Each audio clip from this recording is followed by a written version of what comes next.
एक व्यापारी व्यापार करने के लिए एक शहर से दूसरे शहर जाता था। बीच में रेगिस्तान का कुछ इलाका पड़ता था। वह आदमी एक नेगेटिव सोच वाला इंसान था। हमेशा शिकायत करता रहता था कि मेरे पास ये नहीं है, वो नहीं है, इसकी कमी है, उसकी कमी है। एक दिन वह रेगिस्तान में से गुजर रहा था, तभी उसकी पानी की बोतल खाली हो जाती है। उसे बड़ी जोर की प्यास लगती है, लेकिन रेगिस्तान में पानी ना मिलने की वजह से उसे बहुत गुस्सा आता है और बोलता है कि कितना खराब जगह है, ना कोई पेड़ ना पानी, रास्ता भी लंबा है, रेगिस्तान पार करना पड़ता है।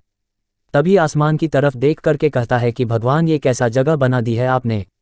अगर मेरे पास में बहुत सारा पानी होता, बहुत सारे संसाधन होते, तो इस जगह पर हरियाली कर देता, बहुत सारा पेड़ लगा देता। वह आदमी ऊपर देखकर ये सब बातें कह रहा होता है और ऐसा लग रहा था कि जैसे ऊपर वाले से जवाब का प्रतीक्षा कर रहा हो कि भगवान कुछ कह दे। अब चमत्कार ये हुआ कि वह जैसे ही नीचे देखा, उसे अपने आंखों के सामने एक कुआं दिखाई दिया। वह पूरी तरह से घबरा गया, क्योंकि उसने कभी भी उस रेगिस्तान में कुआं नहीं देखा था। वह कुएं के पास पहुंचा और देखा कि कुआं पूरी तरह पानी से भरा हुआ है, परंतु वह आदमी नेगेटिव सोच वाला था और हमेशा शिकायत करता रहता था। और फिर से आसमान की तरफ देखते हुए बोला, भगवान, पानी से भरा हुआ कुआं तो दे दिया, लेकिन पानी निकलूंगा कैसे। तो इस बार जब वह नीचे देखा तो फिर से चमत्कार हुआ। उसे कुएं के पास रस्सी और बाल्टी दिखाई दी, लेकिन आदमी फिर से ऊपर देखा और बोला, भगवान, अब इस पानी को ले जाऊंगा कैसे। तभी उसको एहसास हुआ जैसे उसके पीछे कोई है। वह पीछे मुड़कर देखा तो एक ऊंट खड़ा हुआ होता है। वह पूरी तरह से घबरा गया, सोचने लगा कि ये तो सच में होने लग रहा है। मैं बातों बातों में कह तो दिया, अब मुझे यहाँ हरियाली करनी पड़ेगी और पेड़ लगाने की जिम्मेदारी लेनी पड़ेगी।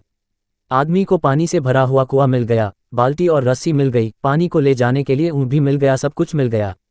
अब वह आदमी सोच रहा था कि ये मैं बातों बातों में क्या बोल दिया, ये तो गड़बड़ हो गया।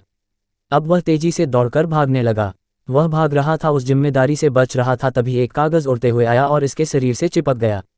उसने जब उस कागज को देखा तो उस पर लिखा हुआ था कि मैंने तुम्हें पानी दिया, कुआं दिया, रस्सी और बाल्टी दिया, पानी को ले जाने के लिए साधन दिया, फिर भी क्यों बचकर भाग रहे हो।